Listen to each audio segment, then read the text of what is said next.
الأهلي هيكسب بيراميدز بكرة إن شاء الله، لأن الحظ كان عنده في مباراة غزل المحلة، وأنا متوقع إن الحظ يبتسم له ويكسب بكرة 2-0 أو 3-1، إلا إذا عمنا يوريتشيتش اتعلم من أخطائه أو اتعلم من مجدي عبد العاطي وعلاء عبد العال.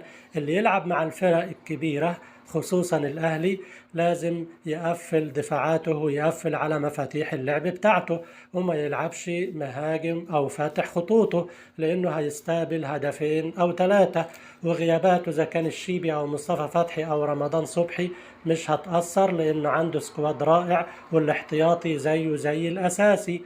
عنده في الدفاع محمود مرعي واحمد سامي ومحمد حمدي وكريم حافظ. خط النص مهند لاشين وعبد الرحمن مجدي وبلاتي توريه وايفرتون او وليد الكارتي. ويلعب بمهاجم وحيد هو فيستون مايلي، ممكن يستعين بمصطفى زيكو الرائع واحمد عاطف المهاري ومحمود زلاكا السريع ومروان حمدي الهداف. لو عمل كده ممكن على الأقل يتعادل، علشان لو اتهزم هيبعد عن المنافسة وفرصته هتبقى ضعيفة خالص، وأكيد إدارة بيراميدز مش هتسيبه. هنشوف هيعمل إيه، وأشوفكم في فيديو قادم، والسلام عليكم.